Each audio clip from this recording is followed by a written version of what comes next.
Un soir, dans les rues animées de Médine, le grand compagnon du prophète Muhammad, Omar ibn Khattab, connu pour sa fermeté et sa sagesse, était assis avec ses disciples, écoutant attentivement les préoccupations des gens. Sa réputation en tant que leader juste s'était répandue loin et largement. Mais sa véritable grandeur ne résidait pas dans sa force, mais dans sa capacité à écouter et à apprendre de ses erreurs. Un soir, alors que le soleil se couchait à l'horizon, un jeune homme s'approcha de lui, visiblement bouleversé. Ses vêtements étaient en haillons, son visage marqué par l'inquiétude, et sa voix tremblait lorsqu'il parla. « Omar, j'ai échoué, dit-il.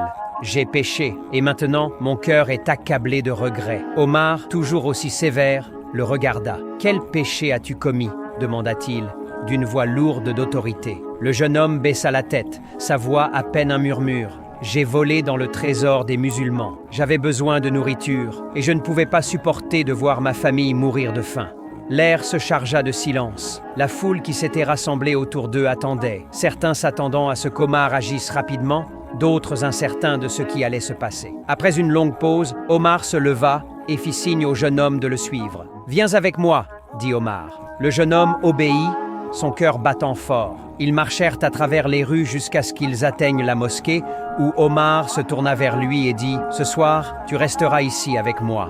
Nous demanderons ensemble le pardon d'Allah. » Le jeune homme fut surpris. « Mais Omar, protesta-t-il, je devrais faire face à la punition pour mon crime.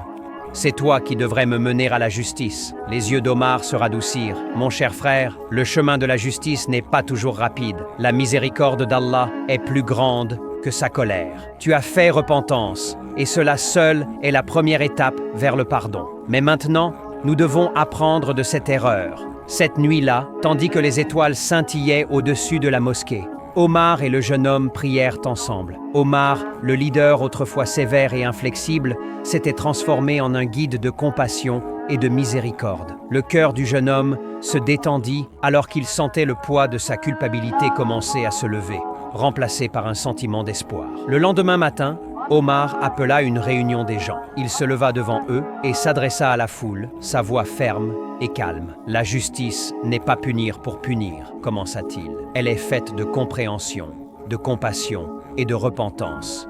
Lorsque nous trébuchons, nous devons reconnaître nos erreurs et chercher un chemin vers la rédemption. Ce jeune homme a montré des remords, et aux yeux d'Allah, c'est le début de son pardon. » Il se tourna vers le jeune homme, qui se tenait maintenant avec une expression humble. « Tu ne seras pas puni, mais tu dois réparer ce que tu as pris. Aide la communauté, sers ceux qui ont besoin, et laisse tes actions parler plus fort que ton passé. » Le visage du jeune homme s'illumina de gratitude, et il promit à Omar qu'il changerait, se consacrant à de bonnes actions. À partir de ce jour-là, il devint un pilier de la communauté, ses actes de bonté surpassant son erreur passée. La leçon d'Omar ce jour-là était simple mais profonde. La vraie justice n'est pas dans la rigueur, mais dans la capacité à équilibrer miséricorde et responsabilité. Il est facile de punir, mais il faut de la sagesse pour guider quelqu'un vers la rédemption. Dans les années qui suivirent, Omar continua à gouverner avec un cœur plein de compassion, se souvenant toujours du jeune homme et de la leçon qu'il avait apprise cette nuit-là.